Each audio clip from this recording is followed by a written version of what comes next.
Chris Norris. Been coaching hurdles since 1988. I've coached quite a few state champions. Put lots of boys and girls into college.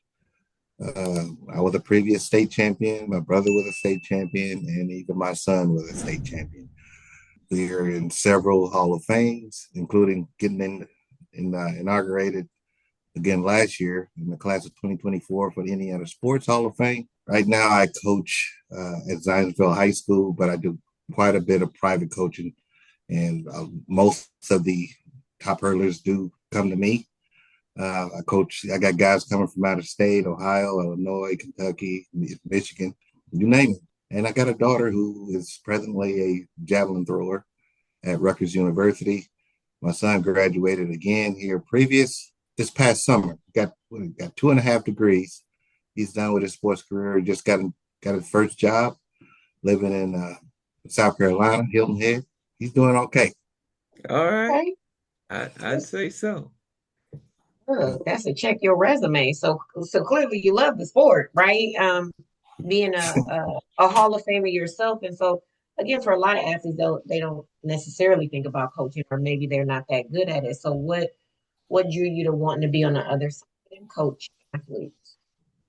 Well, I started in 1988. I was a hurdler at Indiana State University, and my brother was a 10th grader at Franklin Central. He's running some good times. But, you go to college, you learn more stuff. Mm-hmm. So we were done for the season. We had just got done with our conference championships. I came home, and I was watching him. And then I just started helping him. And then I noticed his times dropping. I mean, when I came home, he was running, 14.5, 10th grade. Then we worked on a few things, adjusted his blocks. Then he dropped down to 14.3. And then, I made a few more adjustments. And then he dropped down. And the next thing I know, he went 13.9 as a sophomore, won the state. Okay, I say, well, I might be on to something here. So I just kept doing it. Every time I came home for, the school year, I just kept coaching. And more guys and girls just got better and better. And then I started stringing along, state champions. Mm-hmm. And then, even I lived in Vegas for like 4 or 5 years. And I coached 2 or 3 state champions out there. So came back and just kept doing it. Been doing it ever since. Now, with your coaching, how is it?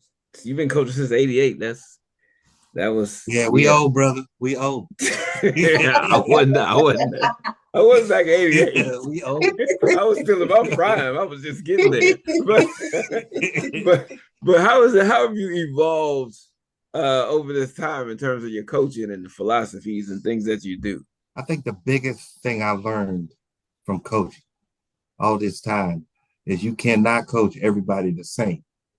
You might have them do the same drills, but you can't coach them all the same. But I'm 5'9". My son is 6'4", 6'5". So I couldn't coach him. Yeah, I know that don't make sense, but he's tall, and I couldn't coach him the same way that I would learn.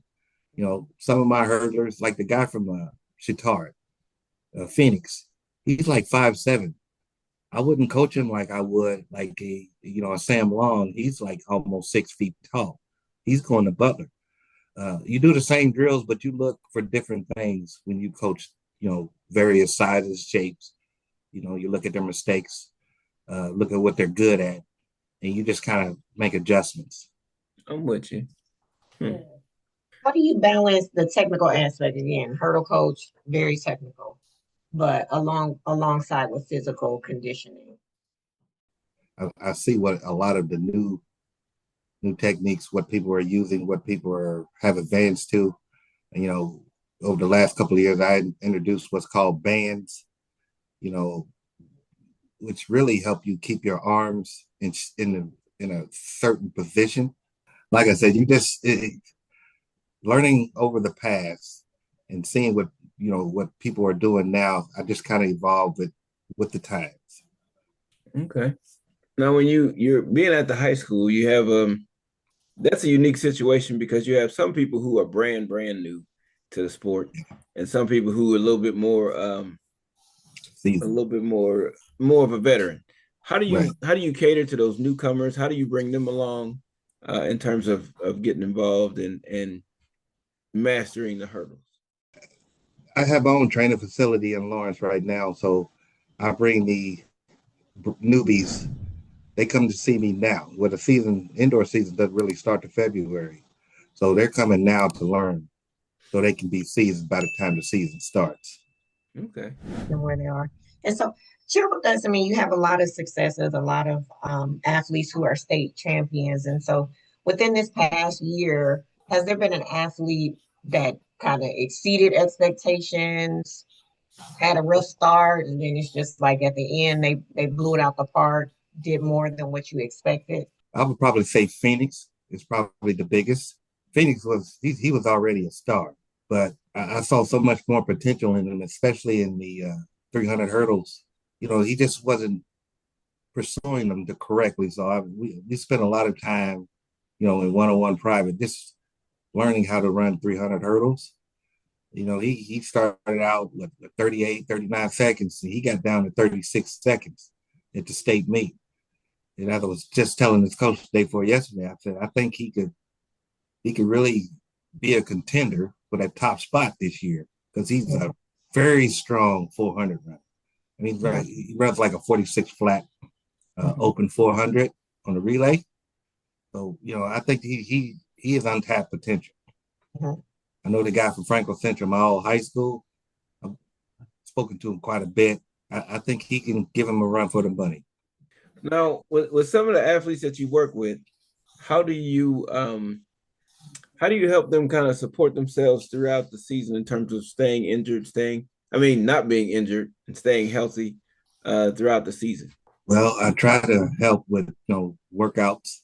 Like for example, Sam, we were working on a lot of hill work. Trying to get him strong. Like I said, I treat each hurdler differently. Sam is a very good hurdler. I think he needs to continue to work on his strength. So we're working on hills. I got a girl from Fishers. We're working on different things like this, driving forward and just a lot of lever work. You probably saw a picture I had out yesterday. I give her a stick where we focus on different techniques that I see her weaknesses that I kind of make her strengths.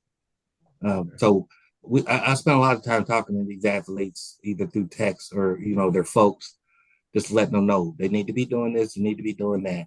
So they kind of work in the off season or on their own, or even with me working on things that they're weak at. Now, I know you do the private tutoring. The private coaching. Yes, sir. How do people get involved with you? How do they find you if they're looking to do something like that? Because I had somebody who I sent your way, but I'm not sure if they got there because I didn't know exactly how to get them to you. I have an app called Coach Up. You Okay. can add it to your phone. Coach Up, one word. It's an app. Yeah, it's an app. Okay. And people have been booking sessions with me for about 4 or 5 years through it. The way we do things is a little different in terms of like coach is tied up, I'm tied up sometimes. And even though we do coach hurdles and jumps, we know we don't have that type of time to be on a specialty level like that. So that's why I was like sending people your way. So it's all love. You try to have the athlete get better, and if it's somebody that can, it's all like love. it don't matter. It's just like we do a club. It don't matter where you go to school. It's the love of the sport. So everybody's got that love. So we just, But I'm trying to. What's that? One thing I like about like our age, like it's me, it's you. We got Lorraine. I got my friend Willie, Michael Vincent over at North Central. We all kind of a village, Harry Edwards, and everybody has their strength. Right. And so, I got people reaching out, hey, can you hit me up? Can you help me with shopping putting this? No, I can't, but Willie Little can. Right. People want to spend time with sprints.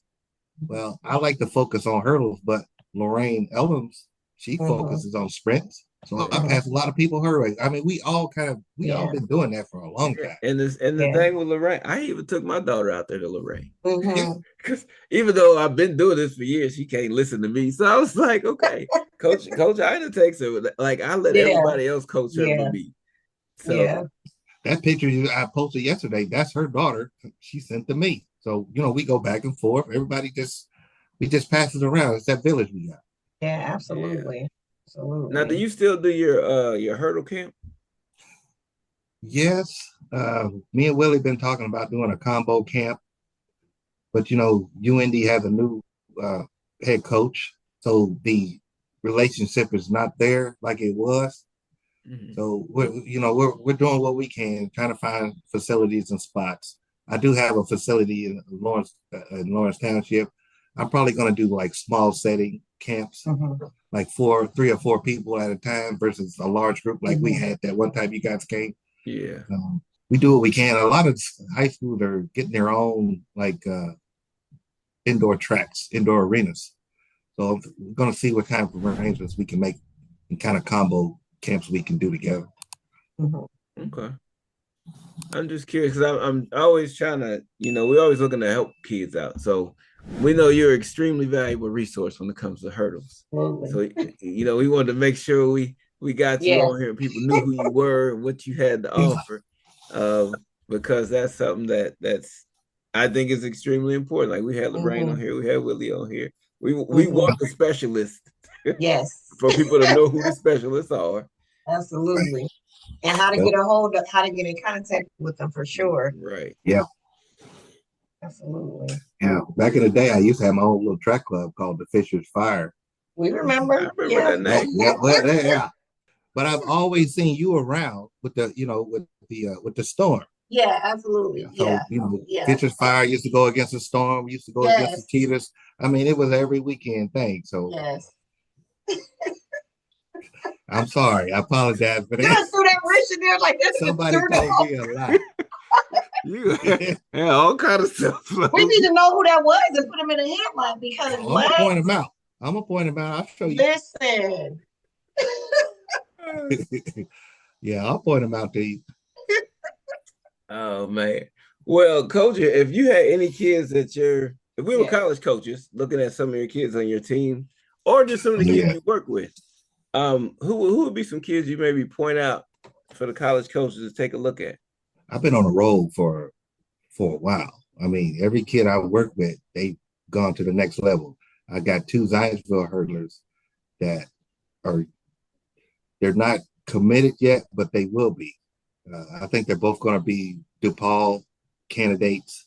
I think the girl Lorraine, she's going to be a candidate by the end of the season. She's very fast, very talented. She just needed some adjustments and some fixes, and we're already seeing that. I think she's going to be one of the tops in the state this year. Uh, right now, she told me last night that she's speaking with Marion, she's speaking with Grand Valley State, but by the end of the season, it's going to be big time for her. Anybody else that pops? I know Phoenix is there. Yeah. Anybody else stand out to you? Well, I can't say right now because I just turned back on my app. I just took a break. I was burned out. I turned back on my app. It's a And lot. It's a lot. Yeah. yeah. We took a break too. Listen, we weren't trying to scoop back in now. Yeah.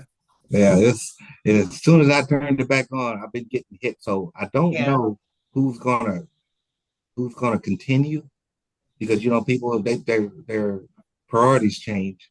Ask me again in another month, and I'll tell you exactly who's gonna be, a good candidate for next level. Mm-hmm. Right now, I've got about 3 or 4 that are either committed or going to commit. I got another girl from Chitar. She's probably going to commit here within a week or so, and yeah, we'll just see in about another month. I know that we got indoor meetings start next month in December. Yeah, so, there's one up in Chicago. Yeah, and I think they got one in Indiana Westland too. Yeah, I'm actually going up to the one at the end of December. Not necessarily to coach, but I'm dropping another book, and so I usually go to the AAU state meet. It's a track related book in terms of track, and then some of the other stuff I do with functional medicine. So I'm pulling those. I have a book coming out then. It's actually coming out the 22nd of November, but I'm usually up there at the track meet doing some stuff and working that out that way. I read your book that you had at my campus. It's very good. Very good. Thank you, sir. Yep. This is my second one since then. Right. It's called Mind Over Miles. So right. I'll have to get you a copy. Keep an eye out for it. It'll be on Amazon the 22nd of November. All right, just remind me. I like that. I like the support. Yes. Well, Coach Norris, we appreciate you joining us. If people wanted to get a hold of you, we know Coach Up. Coach Up, yeah. What about social media? Well, I'm on Facebook, I'm on Instagram, and now I'm on TikTok. People have been riding me for a long time.